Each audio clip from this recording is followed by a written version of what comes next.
الحمد لله الذي أنزل على عبده الكتاب ولم يجعل له عوجا هو الذي أرسل رسوله بالهدى ودين الحق ليظهره على الدين كله ولو كره المشركون أشهد أن لا إله إلا الله وحده لا شريك له وأشهد أن محمدا عبده ورسوله اللهم صل على محمد وعلى آل محمد كما صليت على إبراهيم وعلى آل إبراهيم اللهم بارك على محمد وعلى آل محمد كما باركت على إبراهيم وعلى آل إبراهيم في العالمين إنك حميد مجيد.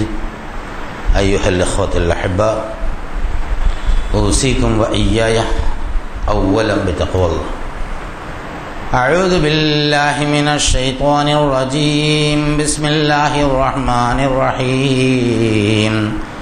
أقم الصلاة لدلوك الشمس إلى غسق الليل وقرآن الفجر إن قرآن الفجر كان مشهودا ومن الليل فتحجد به نافلة لك عسى أن يبعثك ربك مقاما محمودا وقل ربي أدخلني مدخل صدق وأخرجني مخرج صدق واجعل لي من لدنك سلطانا نصيرا وقل جاء الحق وزحق الباطل إن الباطل كان زحوقا وننزل من القرآن ما هو شفاء ورحمة للمؤمنين ولا يزيد الظالمين إلا خسارا.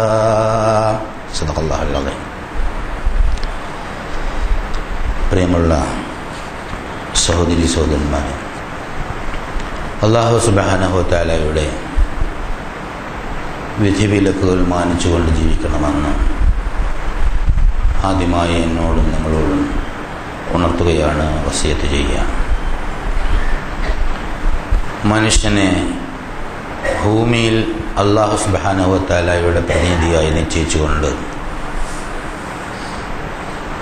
മറ്റ് എല്ലാ സൃഷ്ടിജാലങ്ങളിൽ നിന്നും സവിശേഷമായ ഒരു ശ്രേഷ്ഠത നൽകി അല്ലാഹു സുബ്ഹാനഹു വ തആല ആദരിച്ചിരിക്കുന്നു. അല്ലാഹുവിന് മാത്രം അവകാശപ്പെട്ട തിരഞ്ഞെടുപ്പ് സ്വാതന്ത്ര്യം, അതിൻ്റെ ഒരു അംശം മനുഷ്യന് നൽകിയിട്ടുണ്ട്. മറ്റൊരു ജീവജാലങ്ങൾക്കും ജീവിതത്തിൻ്റെ മാർഗം തിരഞ്ഞെടുക്കാനുള്ള ഒരു കഴിവ് പ്രകൃതിപരമായി നൽകിയിട്ടില്ല. അതുകൊണ്ട് തന്നെ അവർക്ക് അവകാശവുമില്ല.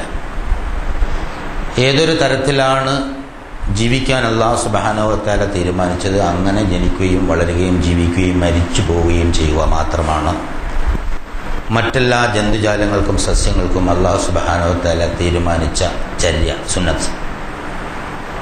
ഒരു ഉറുമ്പ് എവിടെ ജനിക്കണം, എങ്ങനെ ജനിക്കണം, എപ്പോൾ ജനിക്കണം, അതിന് എത്ര ആരോഗ്യം ഉണ്ടാവണം, എത്ര ആയുസ്സുണ്ടാവണം, അതെന്തെല്ലാം ചെയ്യണം എന്നതിനെ സംബന്ധിച്ചൊക്കെ വളരെ കൃത്യമായും അല്ലാഹു സുബ്ഹാനഹു വ തആല തീരുമാനിച്ച അനുസരിച്ച് അത് പോവാം.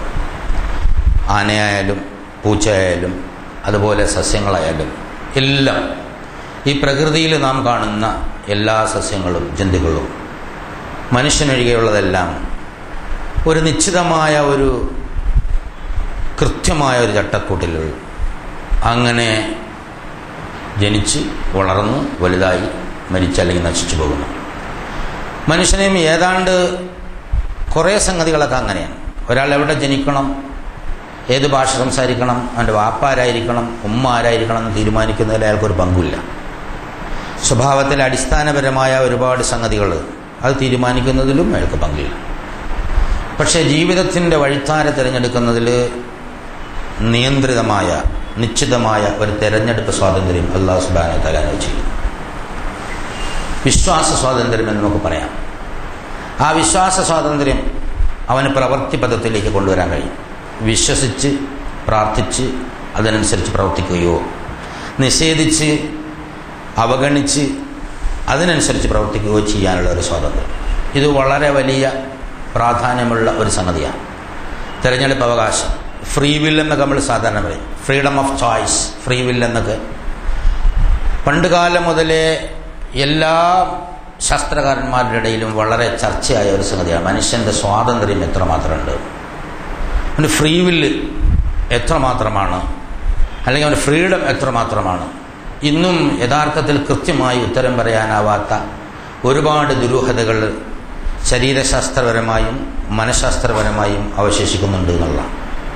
ഒരു മനുഷ്യൻ്റെയും പ്രവർത്തനങ്ങൾ പൂർണ്ണമായും അവൻ്റെ മനസ്സിനെ മാത്രം ആശ്രയിച്ചിട്ടില്ല, ശരീരത്തെ ആശ്രയിച്ചിരിക്കും. ശരീരത്തെ മാത്രം ആശ്രയിച്ചിരിക്കില്ല, മനസ്സിനെ ആശ്രയിച്ചിരിക്കും. അവനെ മാത്രം ആശ്രയിച്ചിരിക്കില്ല, അവൻ്റെ മാതാപിതാക്കളെയും ചുറ്റുപാടുകളെയും ആശ്രയിച്ചിരിക്കും. അപ്പോൾ ഒരാളുടെ പ്രവൃത്തിയിൽ അയാൾക്ക് എത്രമാത്രം ഉത്തരവാദിത്വമുണ്ട് എന്ന ഒരു വിഷയത്തിൽ ഖണ്ഡിതമായ ഒരു തീരുമാനം കൽപ്പിക്കാൻ പഴയ പൗരാണിക ശാസ്ത്രത്തിനോ ആധുനിക ശാസ്ത്രത്തിനോ കഴിഞ്ഞിട്ടില്ല എന്നുള്ളതാണ്. ഖുർആനിൽ വിശദീകരിച്ച ചില സംഗതികളല്ലാതെ അതിൻ്റെ അപ്പുറത്തേക്ക് പോകാനും ഇസ്ലാമിക പണ്ഡിതന്മാർക്കും സാധ്യമാവില്ല. അല്ലാഹു സുബ്ഹാനഹു വ തആലയുടെ വിധിയും തീരുമാനവും അനുസരിച്ചാണ് കാര്യങ്ങളൊക്കെ നടക്കുന്നത്. ആ വിധിയുടെ ഉള്ളിൽ നിന്നുകൊണ്ട് മനുഷ്യ സ്വാതന്ത്ര്യം എത്രമാത്രം വ്യാപ്തിയിലാണ് പ്രവർത്തിക്കുന്നത് എന്ന് പറയാൻ ഇതുവരെ ഒരു പ്രവാചകനും ഒരു ഇസ്ലാമിക പണ്ഡിതനും സാധിച്ചിട്ടില്ല. കാരണം അത് അല്ലാഹു വ്യക്തമാക്കിയിട്ടില്ല എന്നുള്ളതുകൊണ്ട്. അള്ളാഹുവിൻ്റെ വിധി നിയന്ത്രിക്കാത്തതും മനുഷ്യന് സ്വാതന്ത്ര്യം ഉള്ളതുമായ ഒരു ഏരിയ അത് എവിടെ നിന്ന് തുടങ്ങുന്നു, എവിടെ അവസാനിക്കുന്നു എന്നൊക്കെ ചോദിച്ചാൽ ആർക്കും ഒരു ഉത്തരവ് കിട്ടില്ല. പ്രവാചകനോട് പോലും പലപ്പോഴും അത്തരം ചോദ്യങ്ങൾ ആളുകൾ അന്വേഷിക്കുകയും പ്രവാചകൻ അതൊന്നും നിങ്ങൾക്കിവിടെ ജീവിക്കാൻ ആവശ്യമില്ലാത്തതാണ് എന്ന് തെര്യപ്പെടുത്തുകയും ചെയ്യും. റൂഹിനെ സംബന്ധിച്ചും അതുപോലെയുള്ള ചോദ്യങ്ങളെ സംബന്ധിച്ചൊക്കെ ഖുർആനിൻ്റെ സമീപനം അങ്ങനെയാണ്. ഇവിടെ മനുഷ്യനെ സംബന്ധിച്ചിടത്തോളം അള്ളാഹുവിൻ്റെ ആ ഉത്തമമായ സ്വഭാവം, കരുണ, അത് ഭൂമിയിൽ പ്രദർശിപ്പിക്കുന്നതിന് വേണ്ടി, അള്ളാഹുവിന് സാക്ഷിയാകുന്നതിന് വേണ്ടി മനുഷ്യനെ സൃഷ്ടിക്കുകയും വലഖദ് കറംനാ ബനി ആദമ, ആദമിൻ്റെ സന്താനം എന്ന് പറഞ്ഞാൽ മനുഷ്യ സന്താനങ്ങളെ നാം ബഹുമാനിച്ചിരിക്കുന്നു, ആദരിച്ചിരിക്കുന്നു. വഹമൽനാഹും ഫിൽ ബർരി വൽ ബഹരി, അവരെ നാം കടലിലും കരയിലും. ആ കാലഘട്ടത്തിലെ സംബോധിത സമൂഹത്തിന് ആകാശ വാഹനങ്ങളെക്കുറിച്ച് പരിചയമില്ലാത്തതുകൊണ്ട് കടലിലും കരയിലുമുള്ള വാഹനങ്ങളെ സംബന്ധിച്ചവരെ സ്വന്തമായി വാഹനം ഉപയോഗിക്കുന്ന പ്രപഞ്ചത്തിലെ ഏക ജന്തു മനുഷ്യ മാത്രമാണ്. വളരെ ആലോചിച്ച് നോക്കിയാൽ അത്ഭുതം ഉണ്ടാവും. മറ്റ് ജന്തുക്കളെയൊക്കെ നമ്മൾ വാഹനത്തിൽ കയറ്റിക്കൊണ്ടുപോകല, നമ്മൾ സ്വന്തമായി വാഹനം ഉണ്ടാക്കുകയും വാഹനം ഉപയോഗിക്കുകയും ചെയ്യുന്നു എന്നുള്ള മനുഷ്യന് മാത്രം അതൊരു മനുഷ്യൻ്റെ ശ്രേഷ്ഠതയായി അല്ലാഹു സുബ്ഹാനഹു വ തആല എടുത്തു കാണിക്കുന്നു. കടലിലും കരയിലും മനുഷ്യൻ വാഹനത്തിൽ സഞ്ചരിക്കുന്നു എന്നുള്ളത്, അവൻ വാഹനം ഉണ്ടാക്കുന്നു, വാഹനത്തിൽ സഞ്ചരിക്കുന്നു എന്നുള്ളത് ഒരു ശ്രേഷ്ഠതയായി അല്ലാഹു തആല തീരുമാനിച്ചു.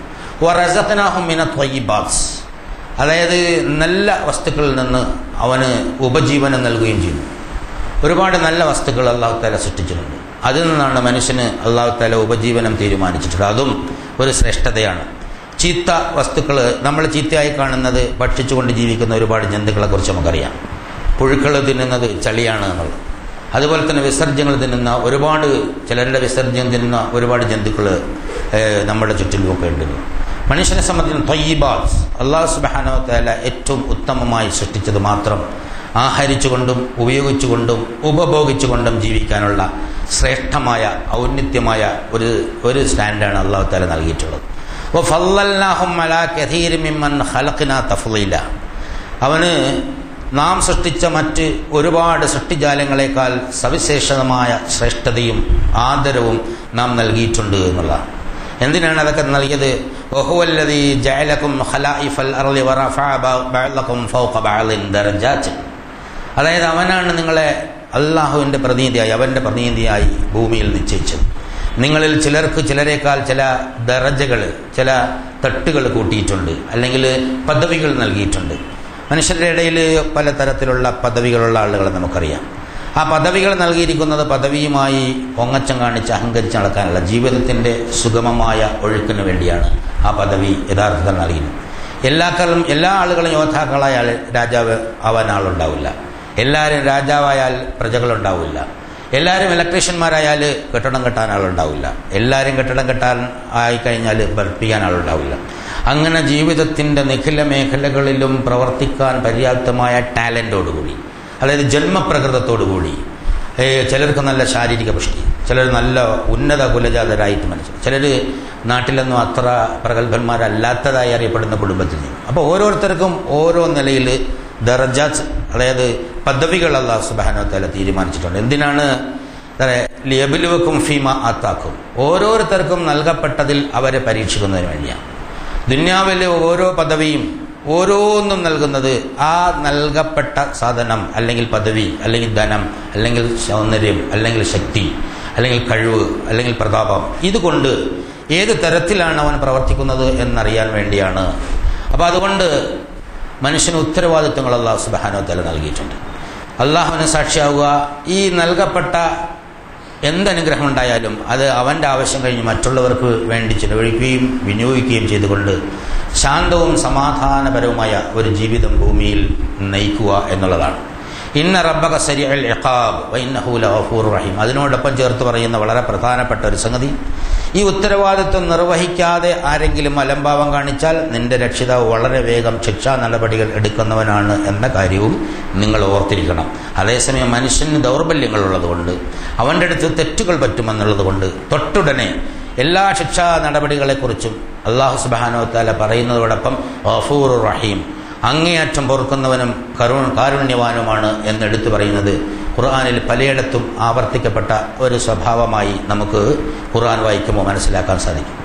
ഈ ഒരു സൗകര്യമെല്ലാം തന്നിട്ട് ഈ ദുന്യാവിലെ ജീവിതം അവസാനിപ്പിച്ചിട്ട് ആളുകളെയൊക്കെ വിളിച്ചു കൂട്ടുന്ന ഒരു സംഗതിയും തൊട്ടുടനെ തന്നെ അല്ലാഹു സുബ്ഹാനഹു വ തആല പറയുന്നു, യൗമ നദ്ഉ കുല്ല ഉനാസിൻ ബിഇമാമിഹിം, അതായത് എല്ലാ ആളുകളെയും അവരുടെ നേതാക്കന്മാരോടൊപ്പം വിളിച്ചു കൂട്ടും എന്നാണ് അല്ലാഹു സുബ്ഹാനഹു വ തആല പറയുന്നത്. ഭൂമിയിൽ ഏത് നേതാവിനെയാണ് നമ്മൾ പിൻപറ്റിയിരുന്നത്, ആ നേതാവിൻ്റെ കീഴിൽ എല്ലാ ആളുകളെയും അവരുടെ നേതാക്കന്മാരോടൊപ്പം നാം വിളിച്ചു കൂട്ടുന്ന ഒരു ദിവസം. അതായത് ഫമൻ ഊതിയ കിതാബഹു ബിയമീനിഹി ഫൗലൈക യഖറഊന കിതാബഹും വലാ യുളിമൂന ഫതീല. അന്ന് യഥാർത്ഥത്തിൽ അല്ലാഹു സുബ്ഹാനഹു വ തആല പറഞ്ഞതനുസരിച്ച് ജീവിതം പൂർത്തീകരിച്ച ആളുകൾക്ക് അവരുടെ രേഖ വലങ്കയിൽ നൽകും. അതൊക്കെ നമ്മൾ ഒരുപാട് കേട്ടതാ. അവരുടെ രേഖ വലങ്കയിൽ നൽകുന്നതാണ്.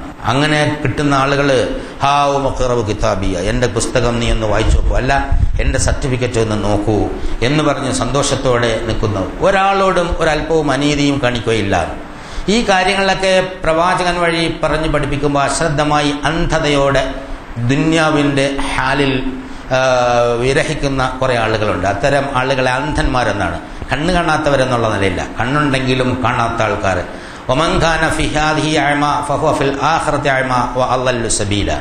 ദുന്യാവിൽ ഈ യാഥാർത്ഥ്യങ്ങളൊന്നും കാണാതെ അന്ധതയോടെ വിഹരിച്ച് നടക്കുന്ന ആളുകൾ അവരുണ്ടല്ലോ, അവർ പരലോകത്ത് ചെല്ലുമ്പോഴും അവിടെ ഒന്നും മനസ്സിലാവാതെ അന്ധതയോടെ അവിടെയും വിഹരിച്ച് നടക്കുകയും നരകത്തിലേക്ക് പോവുകയും ചെയ്യും. وَإِنْ كَادُوا لِيَفْتِنُونَكَ عَنِ الَّذِينَ أَوْحَيْنَا إِلَيْكَ لِتَفْتَرِيَ عَلَيْنَا غَيْرَهُ وَإِذًا لَاتَّخَذُوكَ خَلِيلًا.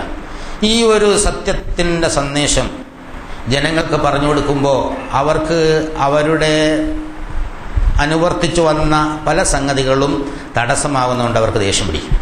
ചില ആളുകൾ എതിർക്കും, ചില ആളുകൾ മർദ്ദിക്കും, ചില ആളുകൾ പീഡിപ്പിക്കും. അങ്ങനെ അവർ പല തരത്തിൽ മുഹമ്മദ് നബി സല്ലല്ലാഹു അലൈഹി വസല്ലമയോട് അന്നത്തെ കാക്കക്കാരന്മാർ പറഞ്ഞത്, മുഹമ്മദേ നീ എല്ലാ ദൈവങ്ങളെയും ഒന്നിച്ച് അടച്ചാക്ഷേപിക്കല്ലേ, ആദ്യം നീ കുറച്ച് ദൈവങ്ങളുടെ കാര്യം പറയും, പിന്നെ ഞങ്ങളെ ദൈവങ്ങളെ നീ കുറച്ചംഗീകരിച്ചാൽ നിന്റെ പടച്ചവനെ ഞങ്ങളും അംഗീകരിക്കാം എന്നൊക്കെ ഒരുപാട് കോംപ്രമൈസ് പറഞ്ഞു. അതുപോലെ പല തരത്തിലുള്ള സംഗതികൾ, എല്ലാവരെയും പരലോകത്ത് വിചാരണ ചെയ്ത് ശിക്ഷിക്കുമെന്നൊന്നും നീ പറഞ്ഞ് പേടിപ്പിക്കല്ലേ, എല്ലാവരെയും അല്ലാഹു സുബ്ഹാനഹു വ തആല ഇങ്ങനെ പിടിച്ചു കിട്ടുമെന്ന് പറഞ്ഞ് ഞങ്ങളെ ബേജാറാക്കല്ലേ. ഇങ്ങനെ സത്യത്തിൻ്റെ മാർഗത്തിൽ നിന്ന് വഴിതെറ്റിക്കാൻ വേണ്ടി പലതരത്തിലുള്ള അടവുകളും ഏർപ്പാടുകളൊക്കെ ചെയ്തു. എന്ന് വെച്ചാൽ അവരുടെ താല്പര്യത്തിനനുസരിച്ച് പ്രവാചകനോ അല്ലെങ്കിൽ പ്രബോധന പ്രവർത്തകനോ സംസാരിച്ചു കൊടുക്കണം. ഈ ആയത്തുകൾ ഖുർആനിൽ നിലനിർത്തിക്കൊണ്ട് നമ്മളെ പഠിപ്പിക്കുന്നത് പ്രവാചകന്റെ കാലഘട്ടത്തിൽ മാത്രമല്ല, അതിനുശേഷം വരുന്ന പ്രബോധകരുടെ കാലഘട്ടത്തിലും സത്യം പറയുമ്പോൾ നിങ്ങൾ അത് മാത്രം പറയല്ലേ, അതല്ലാത്ത എന്ത് പറഞ്ഞാലും സ്വീകരിക്കാമെന്ന് പറയുന്ന ആളുകൾ ഉണ്ടാവും. അങ്ങനെയാണെങ്കിൽ ലത്തഖദൂക ഖലീല, അങ്ങനെയാണെങ്കിൽ നിങ്ങളെ സൗഹൃദത്തിൽ കൂടാൻ, നിങ്ങളെ മിത്രമാക്കാൻ അവർ തയ്യാറാവും എന്നാണ്. അപ്പോൾ സത്യവിശ്വാസികളെ മിത്രമാക്കാൻ തയ്യാറാവാത്തത് ഏകനായ അല്ലാഹു സുബ്ഹാനഹു വ തആലയെ സംബന്ധിച്ച് കർക്കശമായി പറയുന്നത് കൊണ്ടാണ്. അള്ളാഹുവിൻ്റെ ഏകത്വത്തെക്കുറിച്ചും പരലോക ജീവിത യാഥാർത്ഥ്യത്തെക്കുറിച്ചും ഇസ്ലാമിക ജീവിത ചട്ടത്തെക്കുറിച്ചും ഒക്കെ പറഞ്ഞാൽ സത്യവിശ്വാസികളോട് ദേഷ്യവും വൈരാഗ്യവും എതിർപ്പുമൊക്കെ വരുന്ന ആളുകൾ എന്നും എല്ലാ കാലത്തും എവിടെയും ഉണ്ടാകുന്നതാണ്. അള്ളാഹു സുബ്ഹാനഹു വ തആല പറയാ, അങ്ങനെ അവർക്ക് വേണ്ടി ലേശം ചാഞ്ഞു കൊടുത്തിരുന്നെങ്കിൽ അവർ നിന്നെ മിത്രമാക്കുമായിരുന്നു. അവിടെ വളരെ ഗൗരവപൂർവ്വം ഒരു കാര്യം കൂടി പ്രവാചകന്റെ മുഖത്ത് നോക്കി അള്ളാഹ് പറയാ, വലൗല അൻ സബ്ബത്നാക ലഖദ് കിത്ത തർഖന ഇലൈഹിം ഷൈഅൻ ഖലീല. നാം നിന്നെ ഉറപ്പിച്ചു നിർത്തിയില്ലായിരുന്നെങ്കിൽ അവരുടെ താല്പര്യങ്ങൾക്ക് നീ കുറച്ചൊക്കെ ചാഞ്ഞു പോകുമായിരുന്നു. അള്ളാഹുവിന്റെ മഹാനായ പ്രവാചകൻ, ആ വ്യക്തിത്വം നമുക്ക് അറിയുന്നതാണ്. പക്ഷേ ആ വ്യക്തിത്വത്തെ പോലും, അതായത് കാക്കക്കാരണവന്മാർ പറയാണ്, ഈ പാവങ്ങളായ ഏഴകളായ സുഹൈബിനെ പോലെ ഇബ്നു മസ്ഊദിനെ പോലെയുള്ള ആളുകളെയും ഞങ്ങൾ പ്രഗത്ഭന്മാരായ അബൂജഹൽ ഉത്ബത്ത് ഷൈബത്ത് പോലെ ആളുകളെയും ഒരു സദസ്സിൽ നീ ഇരുത്തല്ല മുഹമ്മദേ. നീ ഒരു കാര്യം ചെയ്യും, പാവപ്പെട്ടവർക്ക് വേണ്ടി പ്രത്യേക ഒരു സദസ്സുണ്ടാക്കുക, അവരെ നീ അവിടെ വിളിച്ചിട്ട് നീ പറഞ്ഞു കൊടുക്കുക, ഞങ്ങൾക്ക് വേണ്ടി വേറൊരു സദസ്സുണ്ടാക്കുക. അങ്ങനെ ഒരു ഘട്ടത്തിൽ റസൂലുള്ളാഹി സ്വല്ലല്ലാഹു അലൈഹി വസല്ലമയ്ക്ക് ഒരു ചെറിയ ചാഞ്ചാട്ടം ഉണ്ടായതായി ഖുർആൻ നമുക്ക് മനസ്സിലാക്കാൻ സാധിക്കും. ഈ പ്രഗത്ഭന്മാരായ ആളുകൾ വന്ന് ഇസ്ലാമിനെ കുറിച്ച് ചോദിച്ചുകൊണ്ടിരിക്കുന്ന സമയത്ത് അന്ധനായ ഉമ്മു മക്തൂം കടന്നു വരുന്ന ഒരു രംഗം ഖുർആനിൽ വിശദീകരിക്കുന്നുണ്ട്. പാവപ്പെട്ട ഒരുത്തൻ, അന്ധനായ ഒരുത്തൻ, ദരിദ്രനായ ഒരുത്തൻ ദീൻ പഠിക്കാൻ അള്ളാഹുവിനെ കുറിച്ച് അറിയാൻ വേണ്ടി വരുമ്പോൾ പ്രവാചകന്റെ അടുത്ത് നാട്ടിലെ വലിയ കൊമ്പന്മാരും വമ്പന്മാരും ഒക്കെ ഇരിക്കുന്നു. അപ്പോൾ നബി സല്ലല്ലാഹു അലൈഹി വസല്ലമയ്ക്ക് ലേശം പ്രയാസം തോന്നി. ഇദ്ദേഹം ഇപ്പോൾ ഇങ്ങോട്ട് വന്നത് യൗമാർക്ക് പിടിക്കൂലല്ലോ, റസൂലിന് പിടിക്കാത്തോണ്ടൊന്നുമല്ല. അപ്പം ലേശം ഒന്ന് മുഖം ഇങ്ങനെ തിരിച്ചു. അപ്പോൾ ഉടനെ ജിബ്രീൽ വന്നു, അബസ വതവല്ല അൻ ജാഅഹുൽ അഅമ വമാ യുദ്രീക ലഅല്ലഹു യസ്സക്കാ ഔ യസ്സക്കറു ഫതൻഫഅഹു ദിക്റ. ഒരുപാട് ഒരു ശകാര വർഷം തന്നെ ആകാശലോകത്തുനിന്ന് ഒഴുകി വീഴുന്നു. നബി സല്ലല്ലാഹു അലൈഹി വസല്ലം അടിമുടി കിട്ടാ വിറച്ചു. ആരാണെന്ന്? അള്ളാഹുവിൻ്റെ മഹാകാരുണ്യവാനായ പ്രവാചകൻ, ഭൂമിയിൽ അള്ളാഹുവിൻ്റെ പ്രതിനിധിയായ പ്രവാചകൻ. ഏഴകളായ ആളുകൾ വന്നപ്പോൾ ഒരല്പം ശ്രദ്ധ തെറ്റിയതിൻ്റെ പേരിൽ ആ ഏഴകളെ തള്ളിയിട്ട് ഈ വമ്പന്മാർക്ക് വേണ്ടി ദീൻ പറഞ്ഞു കൊടുക്കാൻ നീ ശ്രമിച്ചാൽ നീ എന്താ വിചാരിച്ചത്? ഈ ദീൻ എന്ന് പറയുന്നത് എന്ത് വകയാണ്? നാം അത് അർഹിക്കുന്നവർക്കാണ് കൊടുക്കുന്നത്. അതാണ് അല്ലാഹു തആല പറയാ, വലൗല അൻ സബ്ബത്നാക, നിന്നെ നാം ഉറപ്പിച്ചു നിർത്തിയില്ലായിരുന്നെങ്കിൽ തർഖുന ഇലൈഹിം ഷൈഅൻ ഖലീല, ഒരല്പം നീ ചാഞ്ഞു പോകുമായിരുന്നു. എന്നിട്ട് നബിയോട് പറയാ, ഇതൻ അങ്ങനെ എങ്ങാനും സംഭവിച്ചിരുന്നെങ്കിൽ ലഅദഖനാക ളഅഫൽ ഹയാതി വളഅഫൽ മമാതി സുമ്മ ലാ തജിദു ലക അലൈനാ നസീറ, നിന്നെ ഞാൻ ജീവിതത്തിന്റെയും മരണത്തിന്റെയും ഇരട്ടി ശിക്ഷ വഹിപ്പിക്കുമായിരുന്നു പ്രവാചകരെ എന്നുള്ളത്. യാതൊരു തരത്തിലുള്ള കോംപ്രമൈസും അള്ളാഹുവിൻ്റെ കാര്യത്തിൽ പ്രവാചകൻ നടത്താൻ പാടില്ല. നീ എന്തെങ്കിലും തരത്തിൽ ചാഞ്ഞു പോയിരുന്നെങ്കിൽ നിന്നെ ഞാൻ ജീവിതത്തിൻ്റെയും മരണത്തിൻ്റെയും ഇരട്ടി ശിക്ഷ വഹിപ്പിക്കുമായിരുന്നു. പിന്നെ തുമ്മല്ലാ തജിദു ലക, പിന്നെ നീ നിനക്ക് വേണ്ടി കാണുമായിരുന്നില്ല, അതായത് അലൈന നസീറ, നമുക്കെതിരെ ഒരു സഹായം നിനക്ക് നാം കാണുകയില്ല. അതുകൊണ്ട് നീ ഉറച്ചു നിന്നുകൊള്ളുക എന്ന് പറഞ്ഞിട്ട് അള്ളാഹുവിൻ്റെ പ്രവാചകനോട് പറയുന്നത് നമുക്ക് ഒരു പാഠമാണ്. നമ്മളെ സംബന്ധിച്ചിടത്തോളം ഏത് സന്ദർഭത്തിൽ എവിടെയും കോംപ്രമൈസ് ചെയ്യാൻ തയ്യാറായ ആളുകളാണ് ആധുനിക ലോകത്ത് താമസിക്കുന്നത്.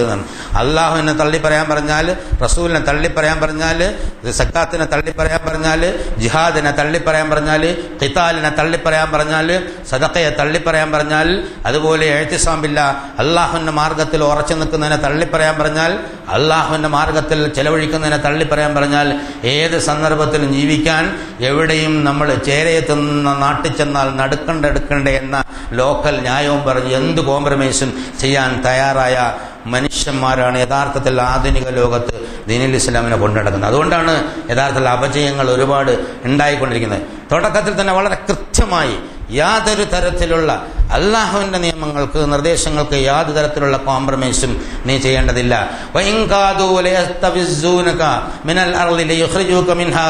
അതായത് അവർ നിന്നെ നാട്ടിൽ നിന്ന് വിരട്ടി ഓടിക്കാൻ ശ്രമിക്കുന്നു. അള്ളാഹുവിൻ്റെ പ്രവാചകന് മാത്രമല്ല, ലോകത്തെ എല്ലാ കാലത്തും എല്ലായിടത്തും സത്യവിശ്വാസം പറയുന്ന ആളുകളെ വിരട്ടാൻ അവിടുത്തെ കാക്കക്കാരണവന്മാരും അതുപോലെ തന്നെ ഭരണാധികാരികളും അതുപോലെയുള്ള ആളുകളും ഉണ്ടാവുമെന്നുള്ളതിൻ്റെ ഒരു ഉത്തമമായ ഒരു സൂചന തന്നുകൊണ്ടാണ്, അല്ല വ്യക്തമായ പരാമർശം തന്നുകൊണ്ടാണ് പ്രവാചകനെ ചൂണ്ടിക്കാണിക്കുന്നത്. മിനൽ അർള്, ഈ ഭൂമിയിൽ നിന്ന് നിന്നെ വിരട്ടി ഓടിക്കാനും ലിയുഖ്രിജൂക, ഈ നാട്ടിൽ നിന്ന് നിന്നെ പുറത്താക്കാനും അവർ പ്ലാൻ ചെയ്യുന്നു, പദ്ധതിയിടുന്നു, ആഗ്രഹിക്കുന്നു. നമുക്കറിയാം ചരിത്രത്തിന്റെ ഒരുപാട് ദശാസന്ധികളിൽ സത്യവിശ്വാസികളെ വിരട്ടാനും നാട്ടിൽ നിന്ന് പുറത്താക്കാനുമൊക്കെയുള്ള ഗീർവാണങ്ങൾ പല സന്ദർഭങ്ങളിലും പലപ്പോഴും നടക്കാറുണ്ട്. ഇപ്പോഴും നമ്മുടെ ചുറ്റുപാടിലും നമ്മൾ കേൾക്കാറുണ്ട്. പക്ഷെ അതിന് അല്ലാഹ് പറഞ്ഞത് വഇദൻ, അങ്ങനെയെങ്ങാനും സംഭവിച്ചാൽ ലാ യൽബസൂന ഖിലാഫക ഇല്ലാ ഖലീല, അങ്ങനെ സത്യവിശ്വാസികളെ നാട്ടിൽ നിന്ന് പായിപ്പിച്ചിട്ട് അവിടെ ശാന്തമായി ജീവിക്കാമെന്ന് ഒരുത്തനും വിചാരിക്കേണ്ടതില്ല. നിനക്ക് ശേഷം അല്പകാലമല്ലാതെ അവരവിടെ ജീവിക്കുകയില്ല എന്ന് അല്ലാഹു സുബ്ഹാനഹു വ തആല പറയാ.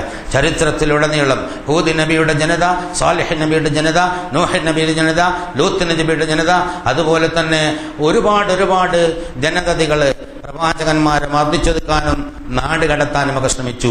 അവസാനം അവർ സംഭവിച്ചത് പ്രവാചകൻ അവരുമായി പറഞ്ഞു വേർപെടുകയും ചരിത്രത്തിന്റെ ചവറ്റുകുട്ടയിലേക്ക് ദുന്യാവിൽ അപമാനം പേറി കഠിനമായ ശിക്ഷയും വാങ്ങി അവർ മാഞ്ഞുപോവുകയും ചരിത്രത്തിൽ ഇന്നും അവരെ ലഅനത്ത് പറഞ്ഞുകൊണ്ട് ഖുർആൻ വിശേഷിപ്പിക്കുകയും ചെയ്യുന്നു. അവർക്കെതിരെ ജീവരക്തം കൊടുത്ത് ദീനുൽ ഇസ്ലാം നിലനിർത്താൻ വേണ്ടി അധ്വാനിച്ച ആളുകളെ അല്ലാഹു സുബ്ഹാനഹു വ തആല സ്വർഗം നൽകി ആദരിച്ചിരിക്കുന്നു എന്ന ശുഭവാർത്ത ഖുർആനിലൂടെ അറിയിക്കുകയും ചെയ്തിരിക്കുന്നു. സുന്നത മൻ ഖദ് അർസൽനാ ഖബലക, നിന്റെ മുന്നുള്ള പ്രവാചകന്മാർക്ക്, റുസലന, നാം അയച്ച പ്രവാചകന്മാരുടെ കാലഘട്ടത്തിലുണ്ടായിരുന്ന സുന്നത്ത് നിനക്കും നിന്റെ അനുയായികൾക്കുണ്ടാവും. അതുകൊണ്ട് അള്ളാഹുവിന്റെ കാര്യം പറയുമ്പോൾ, ദീനിന്റെ കാര്യം പറയുമ്പോൾ, പരലോകത്തിന്റെ കാര്യം പറയുമ്പോൾ യാതൊരു തരത്തിലുള്ള യാതൊന്നും നിങ്ങൾ ആരുടെ ആക്ഷേപവും നിങ്ങൾ കേൾക്കേണ്ടതില്ല, ആരുടെ വിരട്ടലും നിങ്ങൾ ഭയപ്പെടേണ്ടതില്ല. യഥാർത്ഥത്തിൽ കൃത്യവും ഭംഗിയുമായി അത് മനസ്സിലാക്കുകയും ജീവിതത്തിൽ പകർത്തുകയും മറ്റുള്ളവർക്ക് വേണ്ടി അത് എത്തിച്ചു കൊടുക്കുകയും ചെയ്യുകയാണ്. അങ്ങനെ നിങ്ങൾ ചെയ്യുമ്പോൾ നിങ്ങളുടെ സഹായത്തിന് ആകാശലോകത്ത് നിന്ന് അല്ലാഹു സുബ്ഹാനഹു വ തആല അവന്റെ പരിവാരവുമായി ഇറങ്ങി വരും. ചരിത്രത്തിൽ ഒരുപാട് ഉദാഹരണങ്ങളുണ്ട്. വല തജിദു ലിസുന്നത്തിനാ തഹ്വീല, എന്റെ ചര്യയ്ക്ക് ഒരു മാറ്റവും ഉണ്ടാവുകയില്ല എന്നുള്ളതാണ്. എന്നും എല്ലാ കാലഘട്ടത്തിലുമുള്ള സത്യവിശ്വാസ പ്രബോധന പ്രവർത്തകർക്ക് ഒരു സൂചനയായി അല്ലെങ്കിൽ ഒരു വഴികാട്ടിയായി പ്രവാചകന്റെ മക്ക ജീവിതത്തിലെ ഏറ്റവും ഒടുവിലത്തെ ഒരു കാലഘട്ടം, ആ കാലഘട്ടത്തിലാണ് ഇതൊക്കെ പറയുന്നത്. എന്നിട്ട് ആ ജനതയെ രക്ഷിക്കാൻ വേണ്ടി അവർ നാട്ടിൽ നിന്ന് പുറത്താക്കുന്നതിന് മുമ്പ് അല്ലാഹു സുബ്ഹാനഹു വ തആല പ്രവാചകന് ഹിജ്റയുടെ സന്ദേശം കൊടുക്കുകയും എന്നിട്ട് ആ നാട്ടിൽ നിന്ന് അന്ന് എതിർത്തിരുന്ന ഒരുപാട് ആളുകൾ, ഖാലിദ് ബിൻ വലീദിനെ പോലെ, അബൂ സുഫിയാനെ പോലെ, അതുപോലെ ഇസ്ലാമിക ലോകത്ത് ലോകം കണ്ട ഏറ്റവും വലിയ ഭരണതന്ത്രജ്ഞന്മാരുമൊക്കെയായ വന്ന ആളുകൾ ആ കാലഘട്ടത്തിൽ ഇതൊക്കെ പറയുമ്പോൾ റസൂലുള്ളാഹി സ്വല്ലല്ലാഹു അലൈഹി വസല്ലമയ്ക്ക് എതിരായി നിന്ന ആളുകളായിരുന്നു. പക്ഷേ അവരെ അല്ലാഹു സുബ്ഹാനഹു വ തആല കാത്തതുകൊണ്ട് പ്രവാചകനെ എതിരിട്ടപ്പോൾ കുറെ സമയം കൊടുക്കുകയുണ്ടായി എന്നുള്ള. അപ്പൊ സത്യവിശ്വാസികളെ സംബന്ധിച്ചിടത്തോളം ഏത് കാലഘട്ടത്തിലും എവിടെയും ഉണ്ടാകുന്ന സത്യത്തിന് നേരെ ഉണ്ടാകുന്ന ഏത് തരം എതിർപ്പിനെയും അത് അതിൻ്റെതായ അർത്ഥത്തിൽ അവഗണിച്ചുകൊണ്ട് സത്യത്തിന്റെ പാതയിൽ ഉറച്ചു നിന്ന് മുന്നേറണം. അതിന് അല്ലാഹുവിന്റെ സഹായം തേടിക്കൊള്ളണമെന്നാണ് പ്രവാചകൻ സല്ലല്ലാഹു അലൈഹി വസല്ലമയുടെ ജീവിതം ചൂണ്ടിക്കാണിച്ചുകൊണ്ട് നമ്മളെ പഠിപ്പിക്കുന്നത്. ആ പാതയിലൂടെ നടന്ന് വിജയിക്കാൻ കാരുണ്യവാനായ തമ്പുരാൻ നമുക്ക് തൗഫീഖ് നൽകി അനുഗ്രഹിക്കുമാറാകട്ടെ.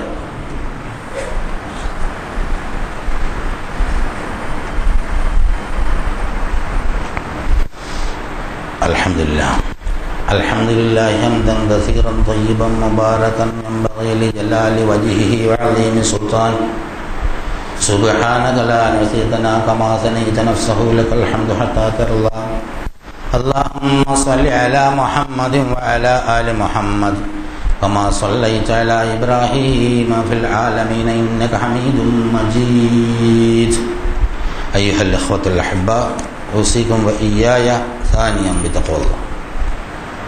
ഇങ്ങനെ സത്യപ്രബോധനത്തിന്റെ രീതിയിൽ എതിർപ്പുകളും പീഡനങ്ങളും മർദ്ദനങ്ങളും നാട്ടിൽ നിന്ന് പുറത്താക്കും എന്ന ഭീഷണികളുമൊക്കെ വരുമ്പോൾ എന്താണ് അതിന് പരിഹാരമായി അല്ലാഹു സുബ്ഹാനഹു വ തആല പ്രവാചകൻ നിർദ്ദേശിച്ചു കൊടുത്തത്? ആ ആയത്തുകളാണ് ഞാൻ ആദ്യ ഖുതുബയിൽ നിങ്ങളെ വായിച്ചു കേൾപ്പിച്ചത്. അഖിമിസ്സലാത്ത ലിദുലൂഖിശ് ശംസി ഇലാ ഗസഖൽ ലൈൽ, നീ നമസ്കാരം സൂര്യൻ മധ്യാഹ്നത്ത് നിന്ന് തെറ്റുന്നത് മുതൽ രാത്രിയാവുന്നവരെ 4 വഖത്തും കൂടി ഒന്നിച്ചതിൽ പറയാം. ളുഹർ, അസ്ർ, മഗ്രിബ്, ഇശ. പ്രമുഖരായ പല പണ്ഡിതന്മാരും ഈ ആയത്ത് 4 നമസ്കാരത്തിന് തൊട്ടടുത്ത് വരുന്നത് ഖുർആൻ അൽ ഫജ്ർ, ഫജ്റിലെ ഖുർആൻ പാരായണം. അപ്പോൾ 5 വഖത്തുമായി എന്നുള്ള. അതായത് നമസ്കാരം മുറ പോലെ നിർവഹിക്കുക, കൃത്യമായി നിർവഹിക്കുക, അള്ളാഹുവിൻ്റെ സഹായം ലഭ്യമാവാന്.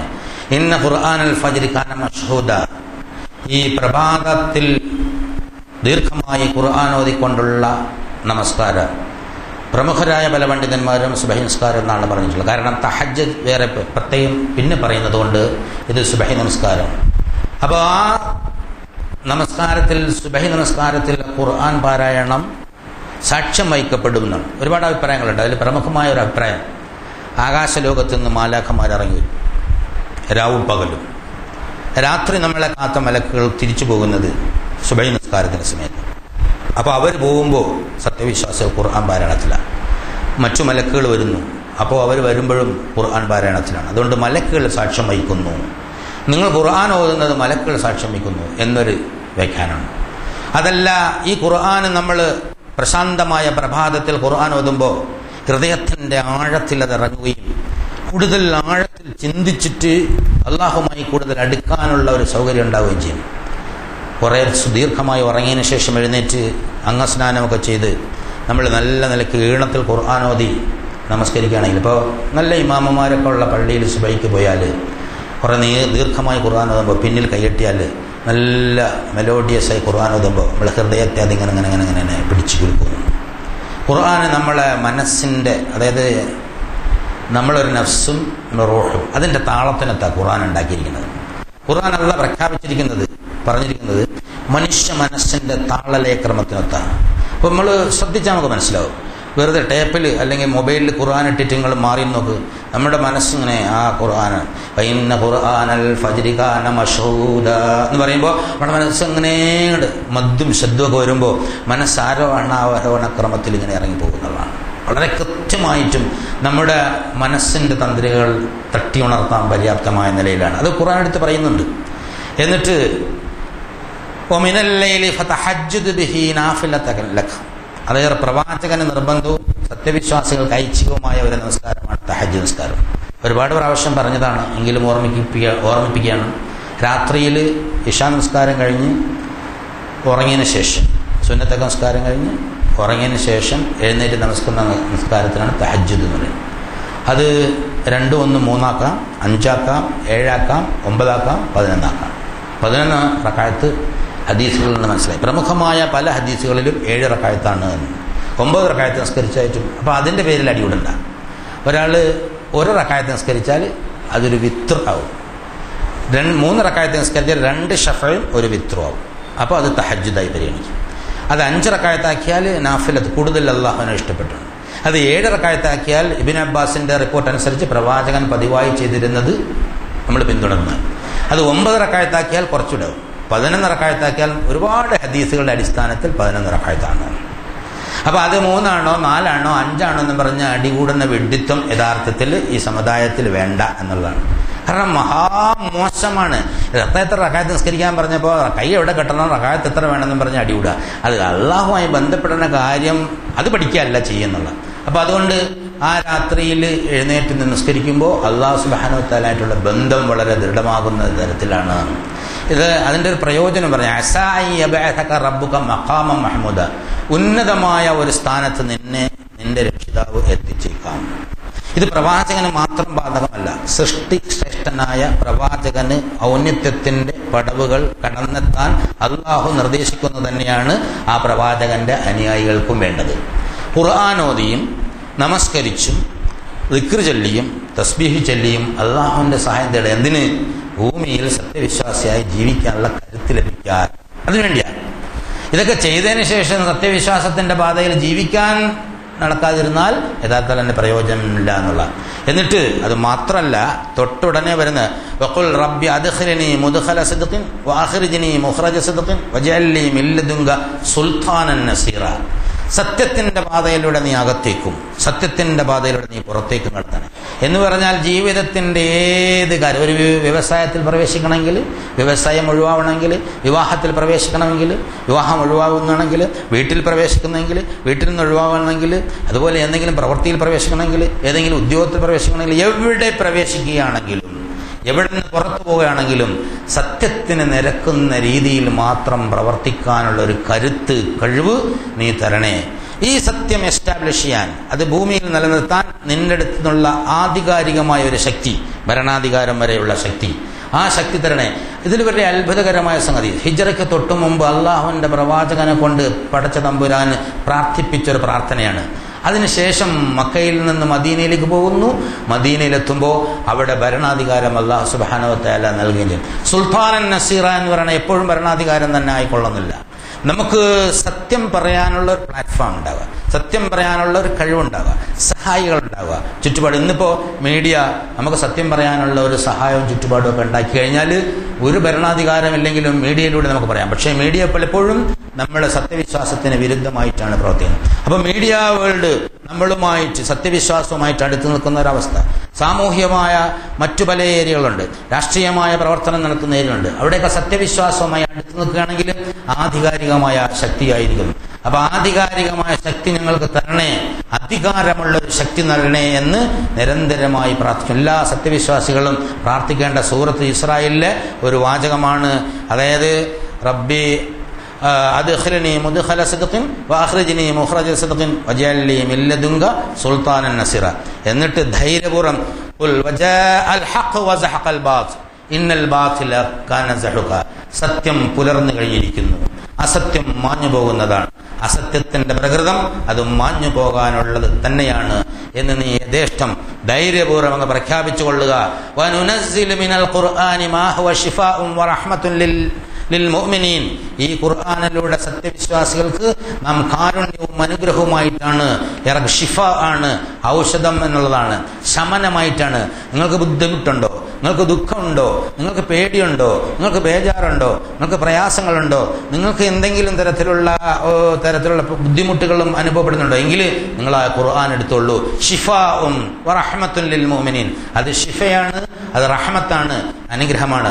ആ അനുഗ്രഹം മാത്രമല്ല, അതിനു മുമ്പുള്ള ഇഞ്ചീലും അതിനു മുമ്പുള്ള തൗറാത്തും അതിനു മുമ്പുള്ള സബൂറും അതിനു മുമ്പുള്ള തൗറാത്തും അതിനു മുമ്പുള്ള സുഹഫുകളുമൊക്കെ ഏടുകളുമൊക്കെ ആകാശ ലോകത്ത് നിന്ന് കാരുണ്യത്തിന്റെ വർഷമായി ഭൂമിയിലെ മനുഷ്യന്മാർക്ക് ഇറക്കിക്കൊടുത്ത മഹാപരിശുദ്ധിയുടെ മാസമാണ് യഥാർത്ഥത്തിൽ വരാൻ പോകുന്നത്, പരിശുദ്ധ റമളാൻ. അതിനെ ഏറ്റവും ഉത്തമമായ നിലയിൽ നോക്കിക്കാണുകയും അത് സ്വീകരിക്കുകയും ചെയ്യുക. ഖുർആൻ ഒരു ഷിഫയാണ്. നമ്മുടെ ജീവിതത്തിന്റെ എല്ലാ പ്രശ്നങ്ങൾക്കും എല്ലാ പ്രയാസങ്ങൾക്കും പരിഹാരമായി അല്ലാഹു സുബ്ഹാനഹു വ തആല നിർദ്ദേശിച്ച കാരുണ്യത്തിന്റെ ആ മഹാഗ്രന്ഥം, അത് ഗ്രന്ഥമെന്ന് മാത്രം പറഞ്ഞാൽ ഒതുങ്ങുന്ന കേസല്ല. അതായത് കാരുണ്യത്തിന്റെ മഹാമാർഗദർശനം, ജീവിത ദർശനം, എല്ലാ മുൻകാല സുഹഫുകളും ഏടുകളുമൊക്കെ ഉൾക്കൊള്ളിച്ചുകൊണ്ടുള്ള ആദർശനം. അത് ഇറങ്ങിയത്, ആകാശം ഭൂമിയെ മുത്തമിട്ടത്, ആകാശം ഭൂമിയെ വാരിപ്പുണർന്നത്, ആകാശത്തിൽ നിന്ന് ഭൂമിയെ വളരെ സ്നേഹത്തോടെ കാരുണ്യത്തോടെ ഹൃദയത്തോട് അടുപ്പിച്ച് പിടിച്ചത്, ചേർത്ത് പിടിച്ചത് ഈ റമളാനിന്റെ രാവുകളിലായിരുന്നു. അതേ റമളാൻ ആവർത്തിക്കപ്പെടുമ്പോൾ ഖുർആൻ ഇറങ്ങിയ ആ രാവ് ഒരിക്കൽ കൂടി ആവർത്തിക്കപ്പെടും, ലൈലത്തുൽ ഖദ്ർ. ഈ സത്യവിശ്വാസികൾക്ക് ആവോളം അല്ലാഹുമായി അടുക്കാനും ബന്ധപ്പെടാനും എന്നിട്ട് അവരുടെ ജീവിതത്തിന്റെ ഉയർച്ച, മഖാമം മഹ്മൂദ്, അള്ളാഹുവിന്റെ മഹാപ്രവാചകൻ എത്തിപ്പിടിച്ച അല്ലെങ്കിൽ അദ്ദേഹത്തിന് കിട്ടിയ മഖാമം മഹ്മൂദ് പോലെയുള്ള ഉന്നതമായ ജീവിതസ്ഥാനം കൈക്കലാക്കാനുമുള്ള ഏറ്റവും അസുലഭമായ ഒരു അവസരം, അല്ലെങ്കിൽ ഒരു സുവർണ അവസരമാണ് യഥാർത്ഥത്തിൽ റമളാനിൽ. ഒരു ബമ്പറാണ് അല്ലാഹു തആല പ്രഖ്യാപിച്ചിരിക്കുന്നത്. അത് അതിന്റെ അർത്ഥത്തിൽ ഉൾക്കൊള്ളുകയും അത് പൂർണ്ണമായ മനസ്സോടെ റമളാൻ വരുന്നതിന് മുമ്പ് തന്നെ മനസ്സതിനെ പാകപ്പെടുത്തുക. പടച്ച തമ്പുരാനെ എല്ലാ തെറ്റുകളും തിന്മകളും ഒക്കെ ഒഴിവാക്കി എല്ലാ അഴുക്കുകളും കീടങ്ങളൊക്കെ മാറ്റി റമളാനെ ഏറ്റവും ഉത്തമമായി വരവേറ്റുകൊണ്ട് എൻ്റെ ജീവിതവും എൻ്റെ കുടുംബത്തിന്റെ ജീവിതവും എൻ്റെ സമുദായത്തിന്റെ ജീവിതവും ലോക സത്യവിശ്വാസികളുടെ ജീവിതവും ലോക മനുഷ്യരുടെ ജീവിതവും നന്നാക്കാൻ ഈ റമളാന് നീ തൗഫീഖ് നൽകണേ എന്ന പ്രാർത്ഥനാ നിരതമായ മനസ്സോടുകൂടി റമളാനെ വരവേൽക്കാൻ ശ്രമിക്കുക. അതിന് കാരുണ്യവാനായ തമ്പുരാൻ നമുക്ക് തൗഫീഖ് നൽകി അനുഗ്രഹിക്കുമാറാകട്ടെ. ഇന്നല്ലാഹ മലായികതുഹു യുസല്ലൂന അലൻ നബി യാ അയ്യുഹല്ലദീന ആമനൂ സല്ലു അലൈഹി വസല്ലിമു തസ്ലീമാ. അല്ലാഹുമ്മ സല്ലി അലാ മുഹമ്മദിൻ വഅലാ ആലി മുഹമ്മദ് കമാ സല്ലൈത അലാ ഇബ്രാഹീമ വഅലാ ആലി ഇബ്രാഹീമ ഫിൽ ആലമീന ഇന്നക ഹമീദും മജീദ്. അല്ലാഹുമ്മ അർളന അബൂബക്കർ വഉമർ വഉസ്മാൻ വഅലി അൻ ബഖിയത്തി അസ്ഹാബി റസൂലില്ലാഹി അജ്മഈൻ. കാരുണ്യവാനായ നാഥ, ഞങ്ങളുടെ എല്ലാ വൻപാപങ്ങളും ചെറുപാപങ്ങളും പാപങ്ങളും നീ പുറത്തു മാപ്പാക്കി തരണേ തമ്പുരാനെ. ഞങ്ങളുടെ മാതാപിതാക്കന്മാർക്കും ഉസ്താദന്മാർക്കും ബന്ധുമിത്രാദികൾക്കും സഹോദരങ്ങൾക്കും സുഹൃത്തുക്കൾക്കും നട്ടാർക്കും മുഴുവൻ സത്യവിശ്വാസികൾക്കും ഭാര്യസന്താനങ്ങൾക്കും ഒക്കെ നീ പുറത്തു മാപ്പാക്കി തരണേ തമ്പുരാനെ. അല്ലാഹുവേ, ഞങ്ങളുടെ കൂട്ടത്തിലുള്ള ആളുകൾ പല ആളുകളും പലതരത്തിലുള്ള രോഗങ്ങൾ കൊണ്ട് വിഷമിക്കുന്നുണ്ട്. അവരുടെ രോഗങ്ങളെല്ലാം നീ ശിഫയാക്കി കൊടുക്കണേ തമ്പുരാനെ. അവരുടെ കുറവുകളെല്ലാം നീ പരിഹരിച്ചു കൊടുക്കണേ തമ്പുരാനെ. അവർക്കും അവരുടെ വേണ്ടപ്പെട്ടവർക്കും ആശ്വാസം നീ പ്രദാനം ചെയ്യണേ തമ്പുരാനെ. അകലങ്ങളിലുള്ള ഞങ്ങളുടെ വേണ്ടപ്പെട്ട ആളുകൾക്കും അല്ലാത്തവർക്കും പടച്ചവനെ നീ ഖൈറും ബർക്കത്തും നൽകണേ തമ്പുരാനെ. അവരെ ഹിദായത്തിൽ ഇസ്തിഖാമത്തിൽ നിർത്തണേ തമ്പുരാനെ. അല്ലാഹ് ഞങ്ങളുടെ സന്താനങ്ങളിലും സമ്പത്തുകളിലും നന്മ വർദ്ധിപ്പിച്ചു തരണേ തമ്പുരാനെ. നാഥ, ഈ റമളാൻ ഏറ്റവും ഉത്തമമായി പ്രയോജനപ്പെടുത്താനും പ്രാർത്ഥനാ നിരതമായ ദിനരാത്രങ്ങളാക്കാനും ഞങ്ങൾക്ക് തൗഫീഖ് നൽകണേ തമ്പുരാനെ.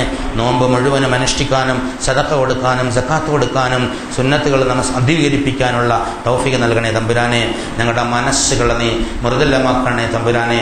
ഞങ്ങളുടെ പ്രാർത്ഥനകളെ നീ സ്വീകരിക്കണേ തമ്പുരാനെ. ഞങ്ങളുടെ അഹങ്കാരങ്ങളെ നീ കഴുകിക്കളയണേ തമ്പുരാനെ. ഞങ്ങളുടെ പ്രാർത്ഥനകൾ നീ സ്വീകരിക്കണേ തമ്പുരാനെ. എല്ലാ നിലയ്ക്കും ഞങ്ങൾക്ക് ഖൈറും ബർക്കത്തും നൽകി അനുഗ്രഹിക്കണേ തമ്പുരാനെ. മഴ ഞങ്ങൾക്ക് ആവശ്യത്തിന് നൽകണേ, അനുഗ്രഹത്തിൻ്റെ മഴയാക്കി മാറ്റണേ തമ്പുരാനെ. ഞങ്ങളുടെ മഴ ഞങ്ങൾക്ക് നൽകുന്ന മഴ അനുഗ്രഹത്തിൻ്റെ മഴയാക്കി നീ മാറ്റണേ തമ്പുരാനെ. നാഥ, ഈ റമളാനിൽ ദിനരാത്രങ്ങളിൽ ആത്മാർത്ഥമായി നീയുമായി അടുത്ത് പ്രാർത്ഥിക്കാനും ഉത്തരം കിട്ടുന്ന പ്രാർത്ഥനകൾ നടത്താനും ഞങ്ങൾക്ക് തൗഫീഖ് നൽകി അനുഗ്രഹിക്കണേ നാഥ. ഞങ്ങളുടെ ഈ പ്രാർത്ഥന തട്ടുകളയല്ല തമ്പുരാനെ. ആകാശലോകത്തു നിന്ന് മഴ വർഷിക്കുന്ന സമയത്ത് പ്രാർത്ഥിച്ചാൽ ഉത്തരം കിട്ടുമെന്ന് നിന്റെ പ്രവാചകൻ ഞങ്ങളെ പഠിപ്പിച്ചിട്ടുണ്ട്. അത് വിശ്വസിച്ചുകൊണ്ട് ഞങ്ങൾ പ്രാർത്ഥിക്കുന്നു നാഥ.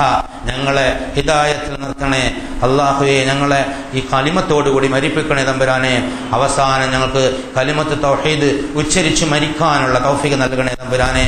ഞങ്ങളുടെ ഖബറിടങ്ങളെ നീ പ്രകാശപൂരിതങ്ങളാക്കി മാറ്റണേ തമ്പുരാനെ. ഞങ്ങളെ നരകശിക്ഷയിൽ നിന്ന് കാക്കണേ നാഥ.